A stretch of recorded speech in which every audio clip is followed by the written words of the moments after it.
Okay, welcome back.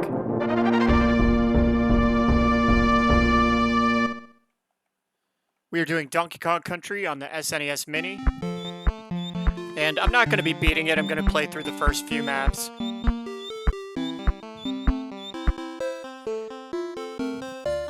And I don't know, we'll probably play for about an hour. Okay, so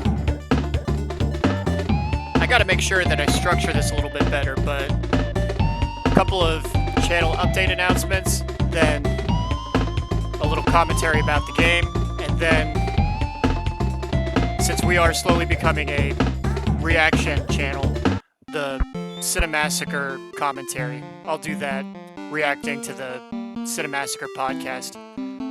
But first, channel announcements. So I'll be sending off my HDMI NES Captress to get repaired this week. But this week I'm also getting the Sega Genesis Mini. So this is going to be... I'm really excited. I'm going to have the chance to finally do games like Streets of Rage 2.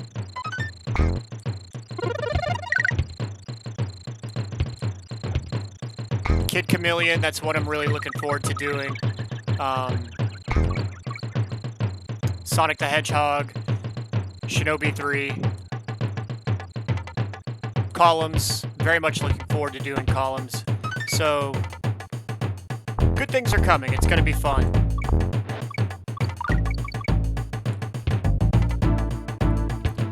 And I am probably not going to be getting... I'm going to miss a ton of bonus rooms, I don't know where a lot of them are. The other channel update announcement was, or is, that I am going to be pinning a comment in each video from now on. This time, it's going to be a little bonus. There's going to be two. One is going to be a really funny meme from a channel called Brown Electrons. He does a lot of Cinemassacre memes that are funny, so I'm going to pin one of those. But also a big shout out to Red Cow Entertainment. They've been posting in the Cinemassacre Truth Forum, and they seem like pretty tech-savvy guys. They've started uploading in the Cinemassacre Truth subreddit that they,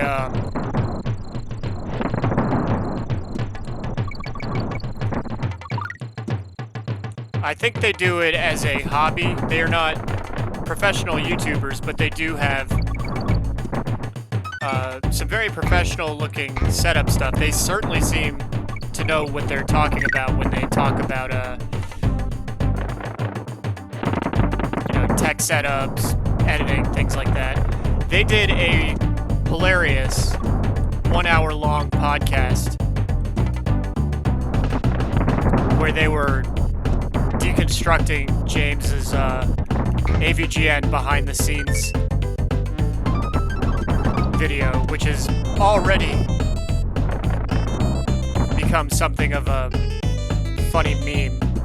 I mean, it was a really strange video, so I certainly got a laugh out of it. It's, a lot of it's been memed out already.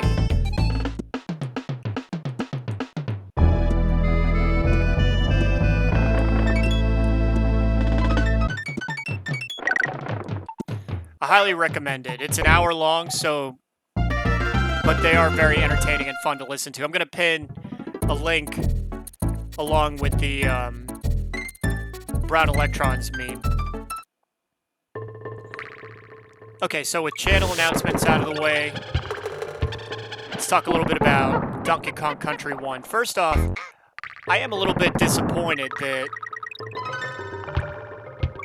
only Donkey Kong Country 1 is on the Super Nintendo Mini. I was really hoping that... A lot of retro gamers think that Donkey Kong Country 2, Diddy Kong's Quest, is actually the best of the 3 Donkey Kong Country games on the Super Nintendo.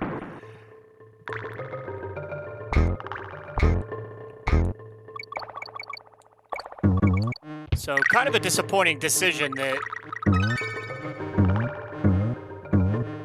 we only get one Donkey Kong Country game. You know, and don't get me wrong, Donkey Kong Country 1 is a fun game. I like this game. It's a lot of fun. Not sure whether most retro gamers prefer this one or the third one, Dixie Kong's Double Trouble.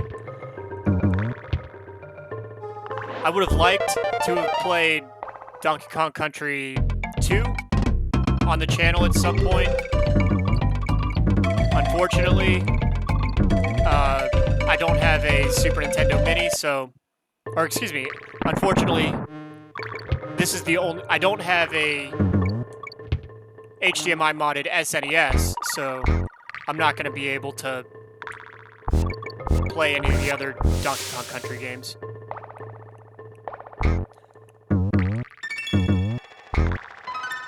But I do like this game. It is a lot of fun. Control, platforming, it's all excellent. A lot of retro gamers like to talk about the music for this game. This song in particular, Aquatic Ambience, seems to be a very memorable chiptune. The music composed by David Wise.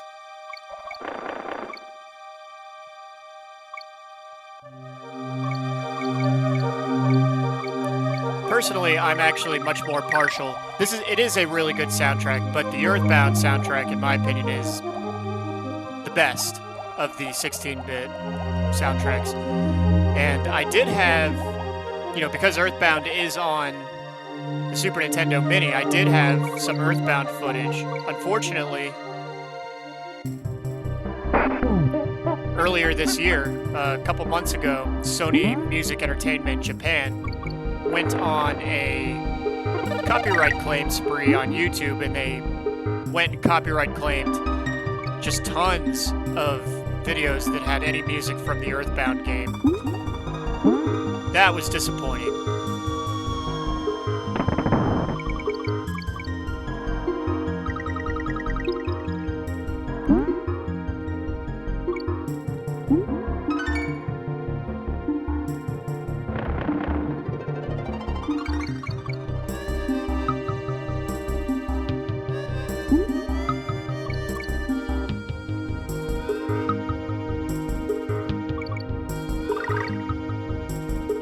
I hope we get to show off all of the animal bonus rooms. I really like the swordfish bonus area.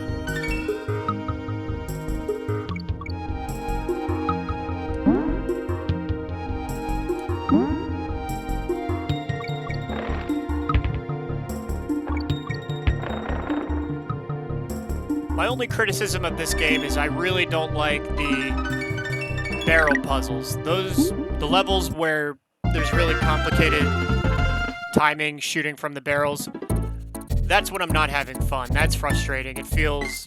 I know that there's, timing and skill involved. I don't know, I'm just not very good at it, so I feel like I'm not having fun when I do those levels.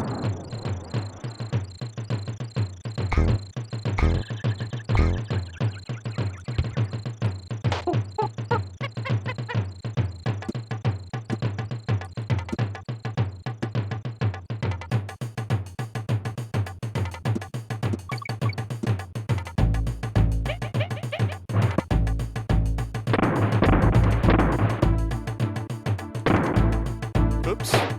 Just as well, I missed a bonus. See, I'm already struggling with the barrel part.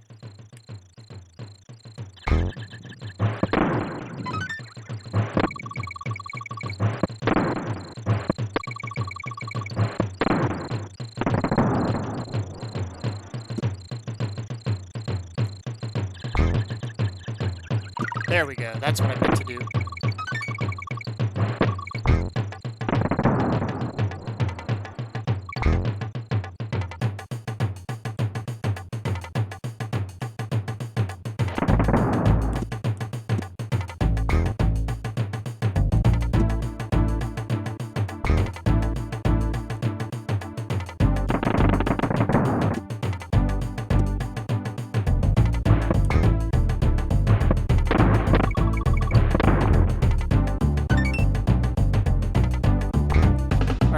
we've done the channel announcements and some critique about this game, I guess it's time for critiquing the Cinemassacre podcast.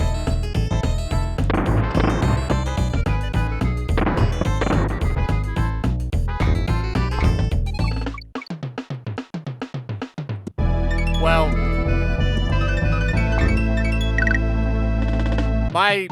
obviously this was the very first podcast, and the hope is that they'll improve, they'll get better. A lot of Cinemassacre fans already worried that, because it's James and Kieran and Justin, that there's not going to be very good chemistry. And it's funny, you go back and you look at James interacting with Mike or Bootsy or Kyle. There was a very natural chemistry in those old videos where he would interact with them.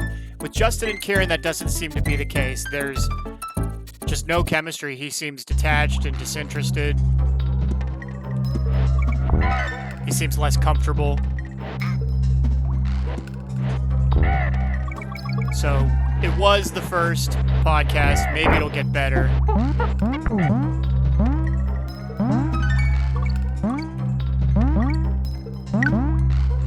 I think the big takeaway is that, and this is something that was covered by the Vintage Gamer. I chat with him a lot.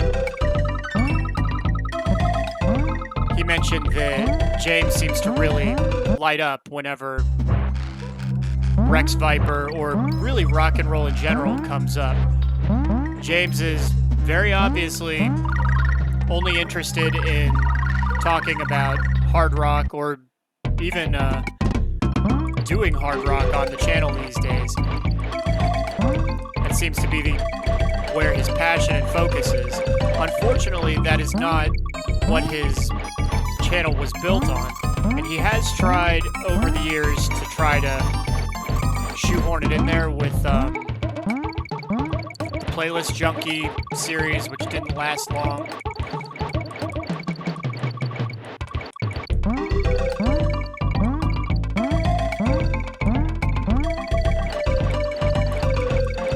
Rex Viper, which I think is a no-go, personally.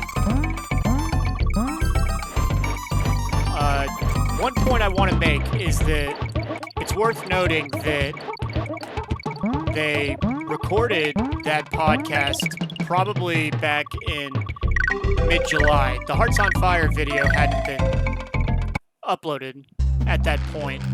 So, you can do the math. It seems to me that the podcast was recorded over a month before it premiered.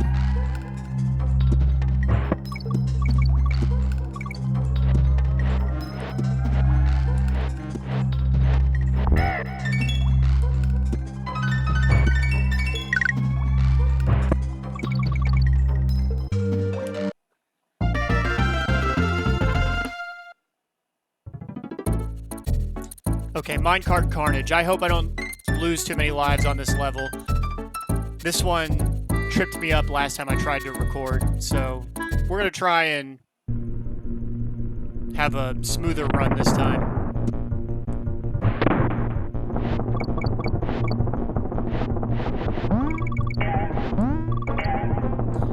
Now, it's been pointed out, I think Mike Matei mentioned it, one of the reasons why he left Cinemassacre is because the focus was becoming more on music, and his focus is retro games.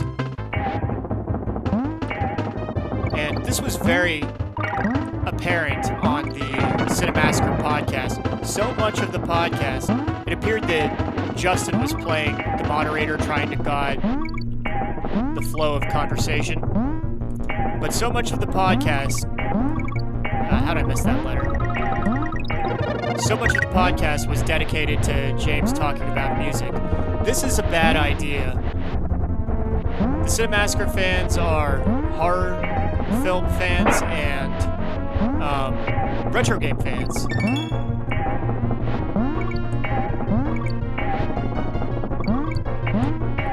Not only that, but the rock and roll music, which James loves talking about. I mean, even when the dreaded Bootsy question came up, James deflected and started rambling about AC/DC and Axl Rose. You know, the conversation continuously kept getting steered towards rock and roll.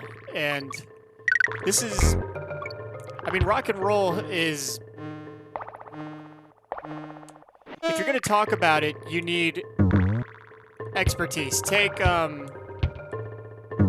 Howard Stern, for example. He's been talking about Judas Priest and AC/DC and all them. He's been talking not only about them, but to them for years. He's been talking about AC/DC for 40 years, so I don't know, it's just kind of, what is James going to say about AC/DC that's going to be compelling?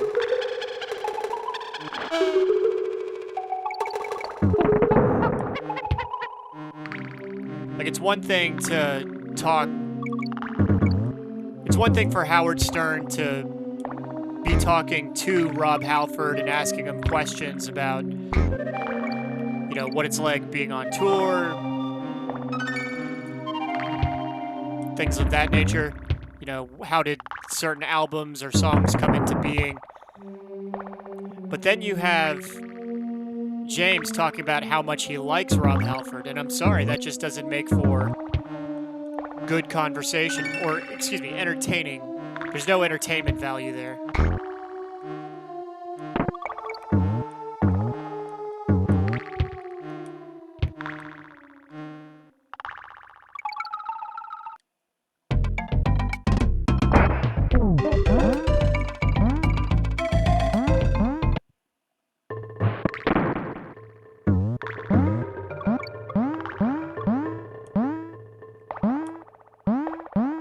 Let's see if we can keep the frog for this level.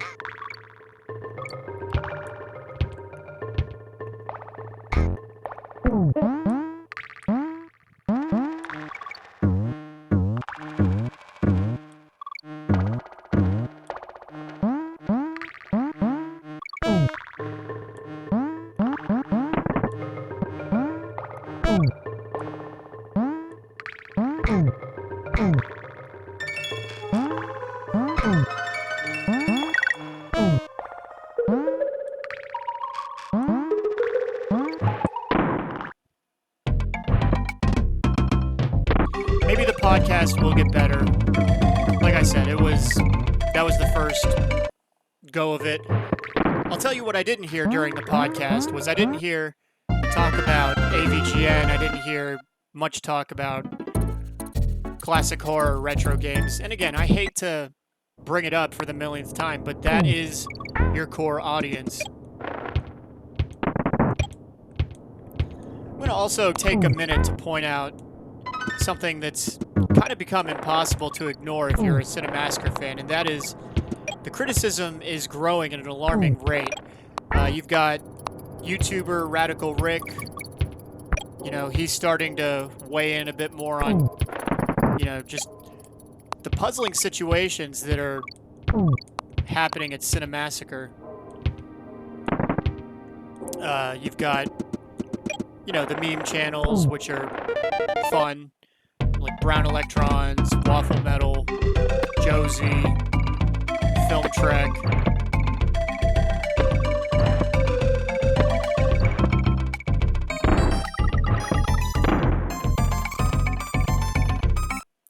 I'm guilty of it too, by the way. I can't help but weigh in because for whatever reason, we find this bizarrely fascinating. You know, this was one of the great OG YouTube channels, and from mismanagement or, you know, who knows what, incompetence, just not knowing your audience, it's been reduced to something that's very bizarre. You know, the Rex Viper music thing, just the fans don't get it. I don't get it. It seems to me that James is just trying to really incorporate his love of rock and roll into the channel without understanding that that's not what his fans want. The best example I can give of that is it's New Coke. You know, if anyone remembers or at least anyone that takes like business or marketing classes, eventually you'll hear about New Coke and what a failure it was. You know, you're trying to push something onto onto your consumers that, you know, they are telling you that they don't want it, they don't want anything to do with it, they liked the product the way it was before. You have to know your audience and you have to listen to them.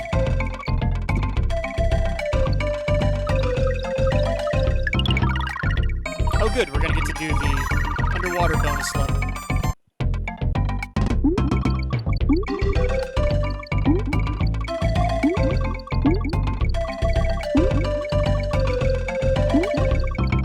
And admittedly, I'm not that good at these bonus levels. I know there's a multiplier. There it is. Okay.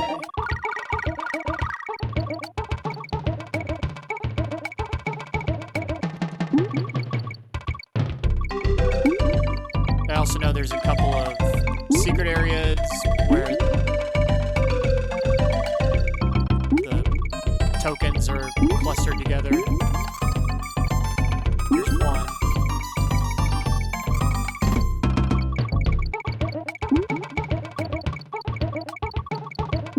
Yeah, these are fun.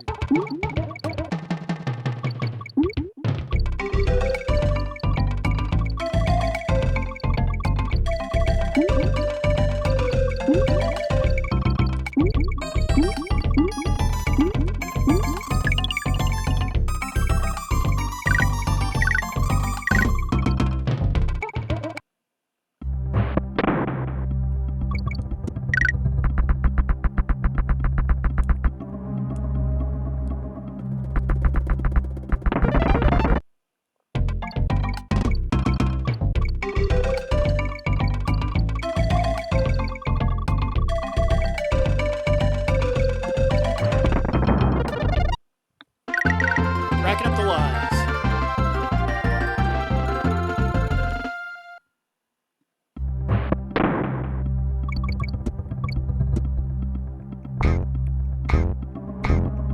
Admittedly, I'm an average gamer at this game. There's a couple of YouTubers or retro gamers on YouTube that have put together some really outstanding gameplays on this game. One of them, I think he passed away a few years ago. His name was Jeremy. The name of his channel was Sakyomog. He was really good at all of these games, the Donkey Kong Country games. Strung together some really outstanding long plays.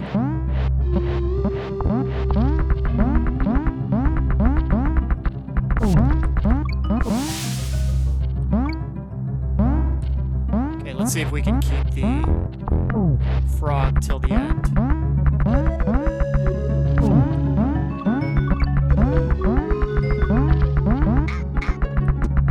Nope.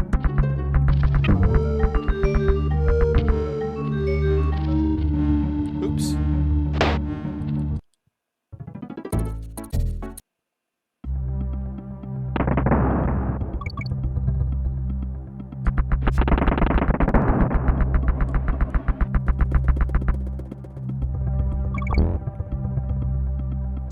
Perhaps the most interesting moment on the entire podcast. I know everyone, certainly on the Cinemassacre Truth subreddit, their ears perked up when Justin Silverman asked about Kyle Justin and Bootsy. You know, those are questions that have been dying to be asked for years.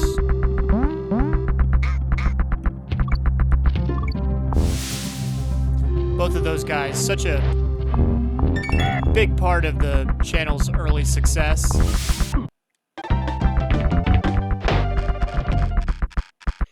You know, going back, my favorite episode of AVGN of all time is Ikari Warriors. You know, there was just such a natural chemistry with James and Kyle. We got some really funny moments, the songs. You know, that's an example of a great dynamic episode, the likes of which we'll never see again on the channel. And Bootsy, who's kind of become, certainly on the Cinemassacre Truth subreddit, but he's kind of become a mascot or a symbol, if you will, for, you know, when the channel was at its peak.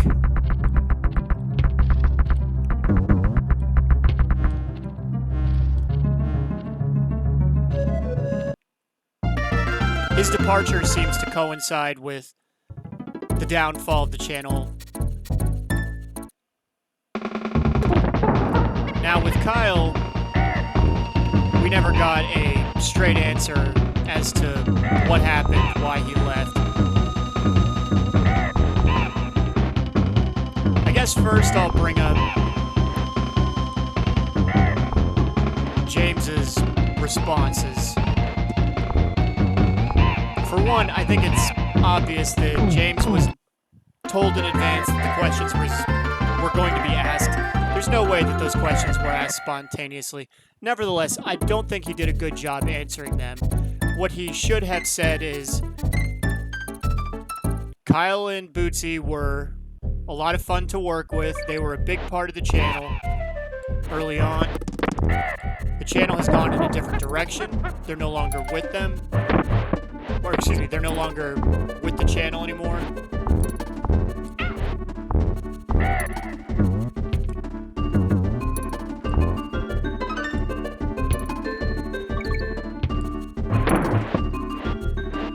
I wish them nothing but the best. You know, and I realize that that's kind of like a politician's answer, but the answer that he did give was unsatisfactory. With Kyle, for one, we never got a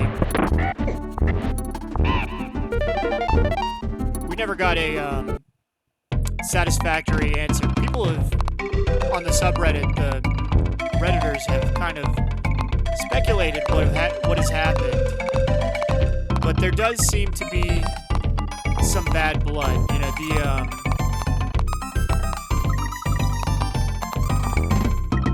we know he's busy, he has kids, he has his own, I think it's a home remodeling business. Oh, I never win that bonus game. But it seems as though the friendship has gone by the wayside.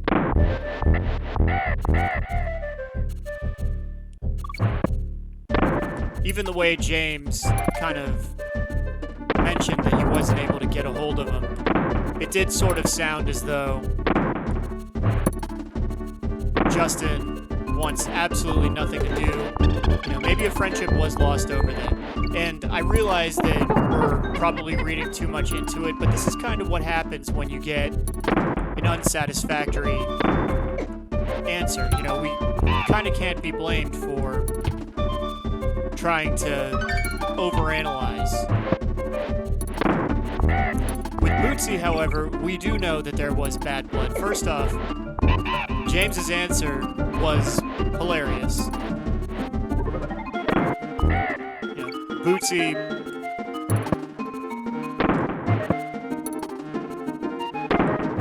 is a baseball fan. If you couldn't tell by the fact that he wears a Baltimore Orioles hat, or a Toronto Blue Jays hat, or a Pittsburgh Pirates hat, or a New York Mets hat, If you hadn't guessed from those indicators, Bootsy is in fact a baseball fan. Mystery solved.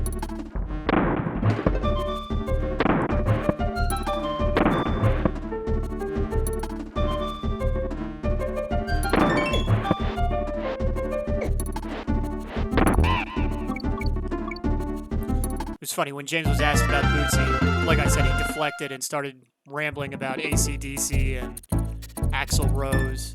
Bootsy's a big baseball fan. Hate this level, by the way. But my point is that we got answers that left more questions. And I think some of that is that the question, which was selected by Justin Silverman, it could have been framed a little bit better. I think the substance of the question is, did they leave on bad terms, and what happened? And that is something that we will almost certainly never get the answer to. It's also worth noting that regarding Kyle and Bootsy, James kind of has to be careful with how he phrases his answer, because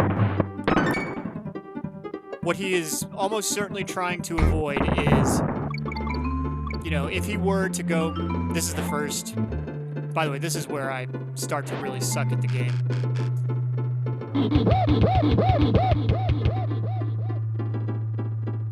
But if James were to paint or start telling a story where he makes it seem as though there was some kind of tension, what he does is he opens up the possibility for a flare-up. Then either Bootsy or Kyle, or maybe someone who knows them very well, could go on Twitter and say, that's not what happened, James is being dishonest. And next thing you know, whether you like it or not, you've been dragged into drama, which we all know is something James, tries to avoid. And it served him well for the most part for a number of years. But unfortunately, he hasn't treated his friends well. Like I said, the substance of the question, it could and should have been asked a little bit differently.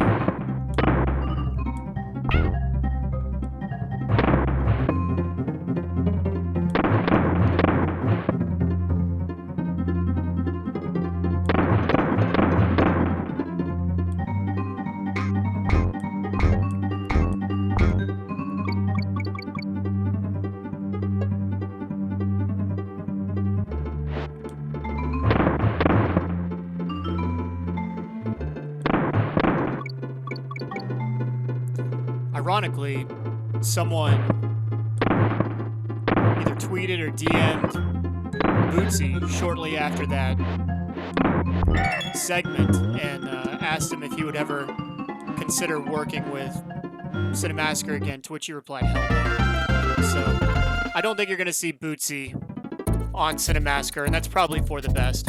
He did mention James did mention possibly rebooting Board James.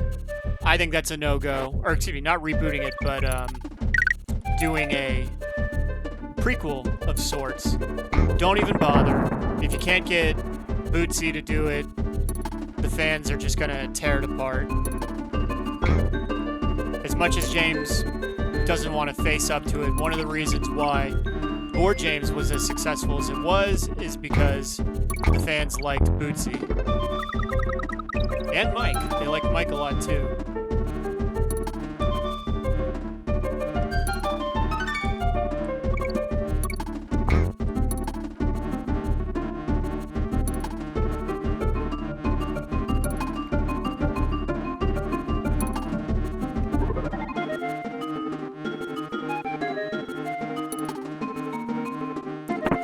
Now, we never got a satisfactory reason for why Kyle left. That one will always be a mystery. And like I said, it does kind of give us the impression that there was some bad blood, especially knowing that James can't get in touch with Kyle these days anymore. And that's kind of sad. But with Bootsy, we do know for certain that there was bad blood. And he He has talked about it a little bit on social media.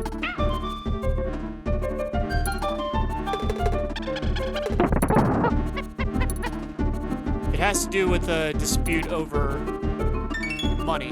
Now, one of my speculations is that, I don't know for certain whether or not there's any truth to this, but Bootsy's sudden departure does coincide with around the same time that ScreenWave was really starting to come into the picture and exercise control over the Cinemassacre company. I've always speculated or hypothesized that what happened was, contracts were getting drawn up between ScreenWave, James, and Mike.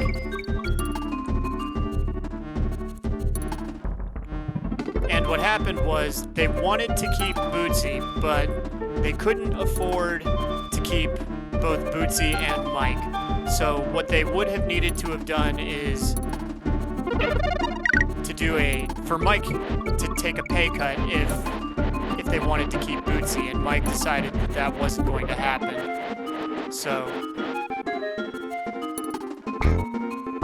Bootsy ended up being kind of the odd man out.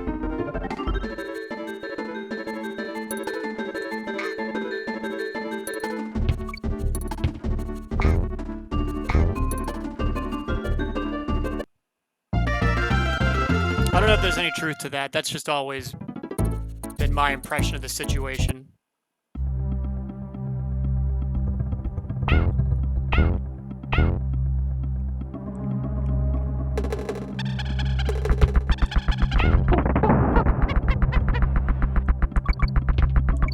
This level's really fun.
I think one thing we're starting to see is just how badly the channel misses Mike Matei.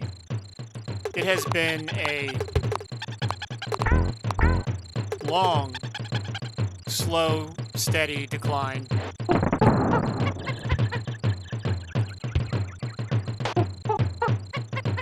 And I think what we're starting to see is that the channel really needed Mike Matei. He had an irreverent sense of humor, which, you look at the Inspector Gadget video or the Elmo video. At times, that sense of humor was damaging, to say the least.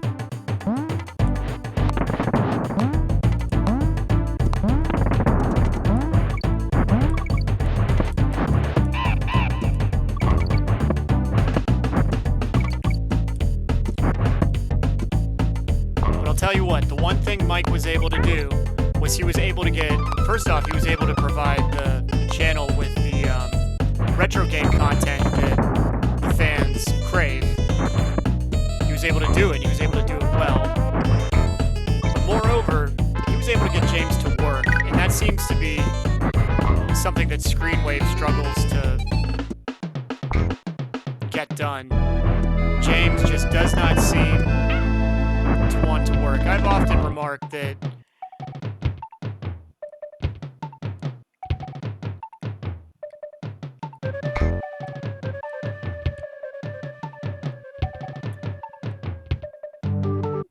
James gives them nothing to work with. What they need, what Justin Silverman, who I assume is kind of the big link between James and ScreenWave, Justin really, like, I think of, take the Carmageddon 64 episode. If I'm Justin Silverman and, I get an email from James and it says, okay, Come back, no.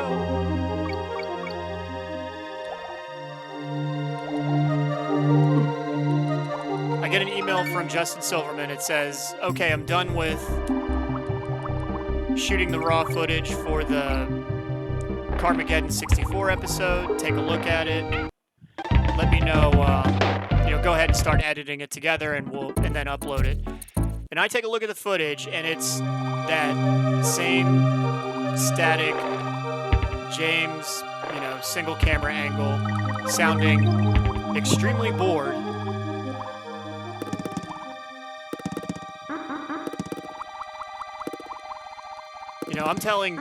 I'm emailing James right back and I'm saying, you got to do better.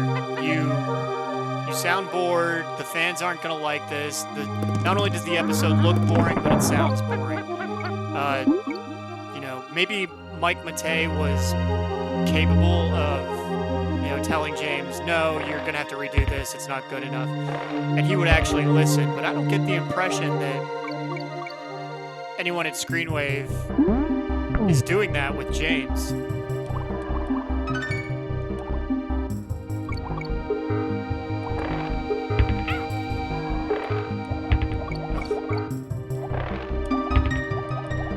I don't know why I'm struggling so much on this level. I'm playing impatiently.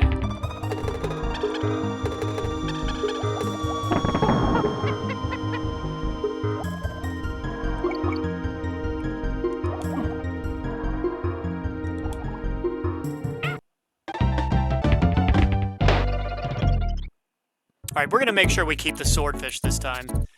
I'll take my time a little bit on that area where I keep losing the swordfish.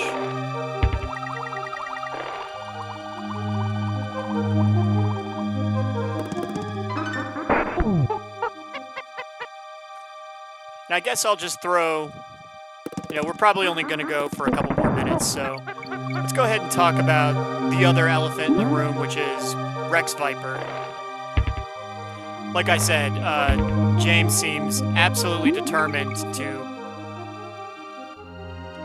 make his love of music a big focus for the Cinemassacre channel. There we go.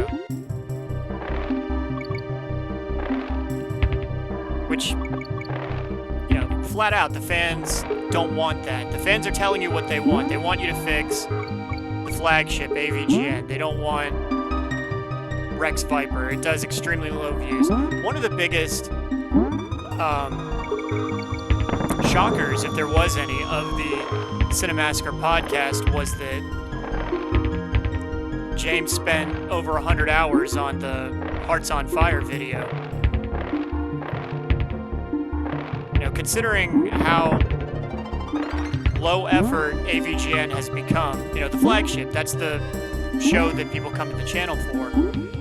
And, to see the set, the Nerd Room set, in such a sorry state, and to know that James is spending 100 hours on a Rex Viper video, which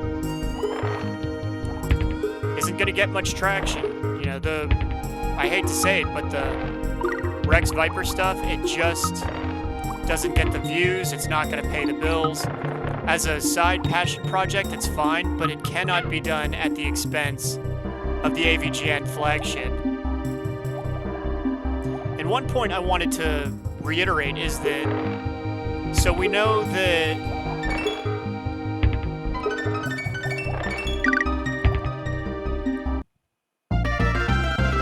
okay, another boss.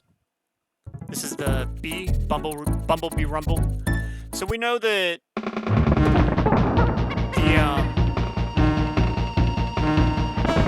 flagship isn't getting the attention it deserves. We also know that the podcast was filmed, or excuse me, shot or whatever, over a month ago, right before the Hearts on Fire video was coming out. So sometime between the Hearts on Fire, or excuse me, the podcast being filmed and the premiere of the podcast, James did the instantly infamous behind-the-scenes video. I think it's reasonable to assume that sometime between when they filmed the podcast and when they premiered the podcast, it is possible that Ryan and Justin took James aside and they said, look, you're not cutting it. You know, this Rex Viper stuff, we have to put it on a short leash. We have to fix the flagship before we start seriously considering dumping many more resources into this passion project of yours. And that may have been a reason why he was so testy during the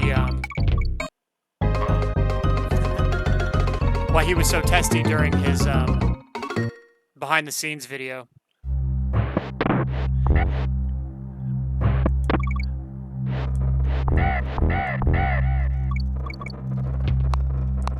It does look very much like the channel is in trouble, though. A point that I've made a couple times is that I think the YouTube algorithm is starting to leave Cinemassacre behind. That's why you're seeing the views really starting to sink on the channel.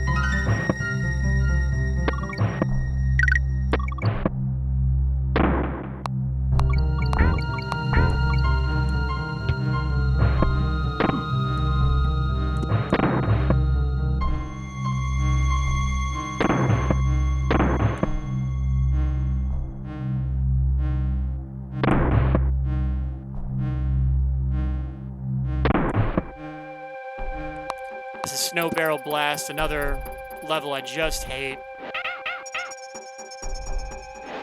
I know there's a secret down here. I can't remember how to get to it, though. It allows you to skip most of the level.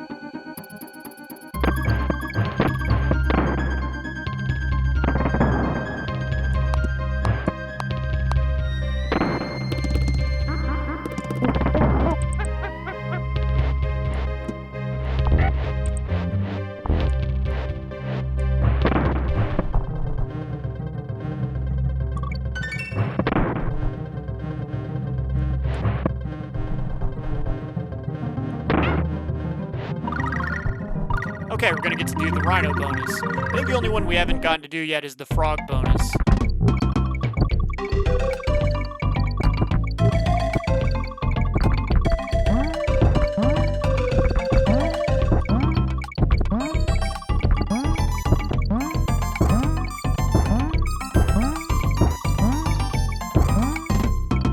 Ooh, I'm not good at all at these.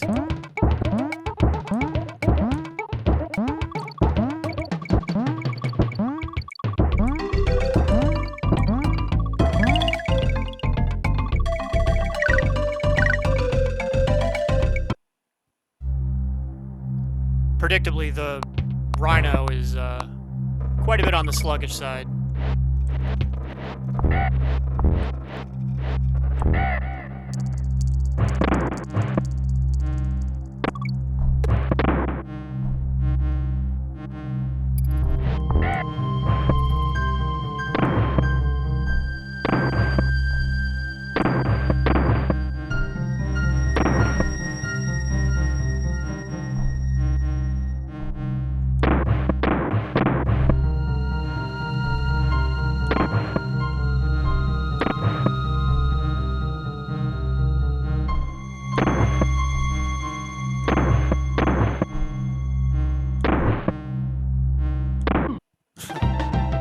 hate this part. I know there's a way to skip it, I just don't remember how to do it. Alright, so we'll go for a few more minutes. Hopefully we can do just a couple more levels. Then we'll wrap up. I think I've said everything I wanted to say. Cinemassacre podcast. As far as the numbers are concerned, the Cinemassacre podcast, when it premiered, I think the peak number of persons watching didn't break 4,000. About 3,800 was the highest number of persons watching the premiere live.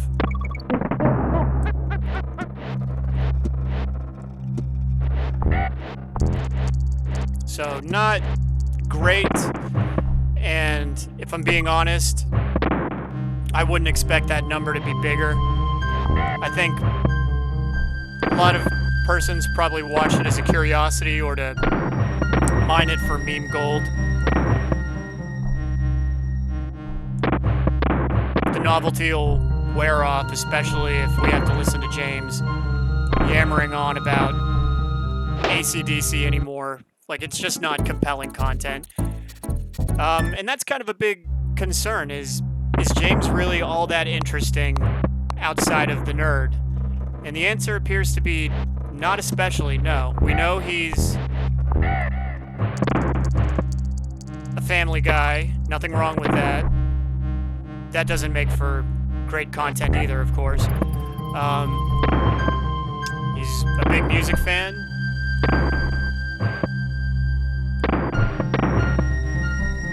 Also doesn't make for compelling content. Doesn't appear to care about retro games at all.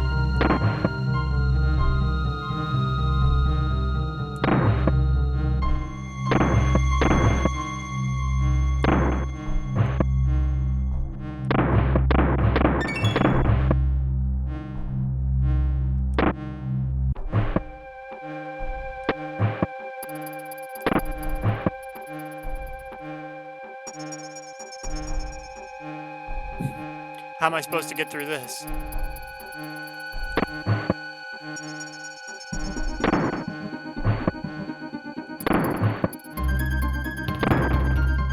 Oh, please be the end.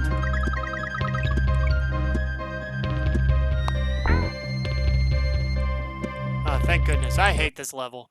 Like I said, those barrel puzzles just not fun. Alright, this will probably be the last level that we try. Admittedly, I'm not that good at this level, but I'll give it a shot anyway.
Oh, whoops. I was supposed to save that for down here.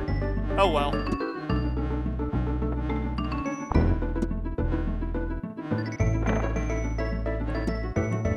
Okay.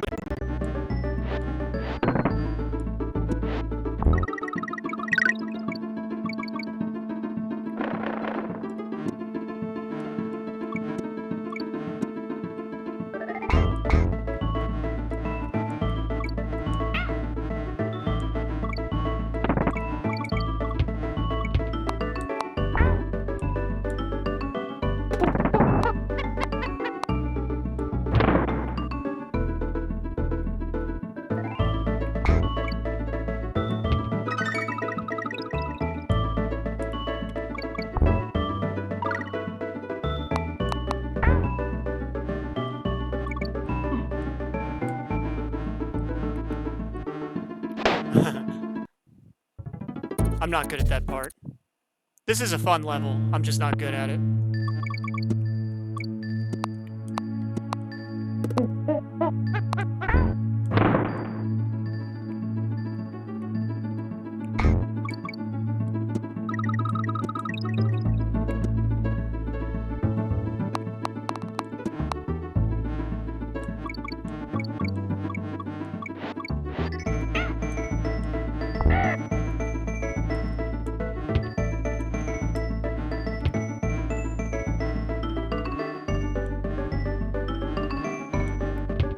Kind of a trial and error part. You have to kind of know what's coming up.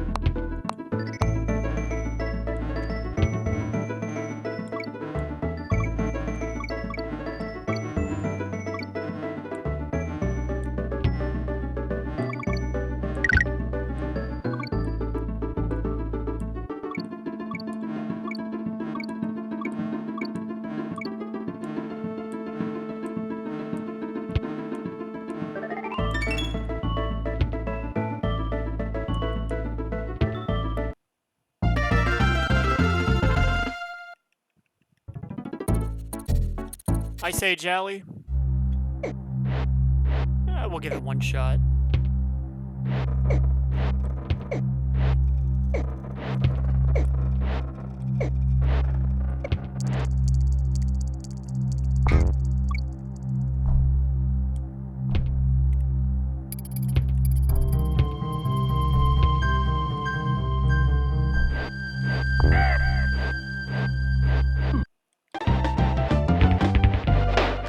Okay, so what I'm going to do is I'm going to create a suspense state right here, and maybe we'll come back to this game at some point because it is a fun game.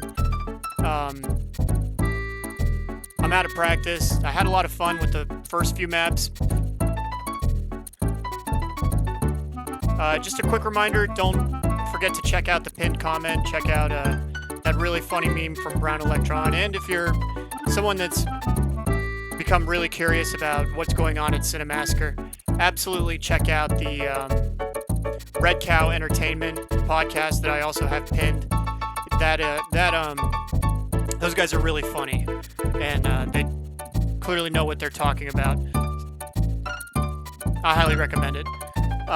Whatever you're doing for the rest of the day, have a safe day, and the next time you check us out, we're going to be doing a Sega Genesis game, so that should be fun.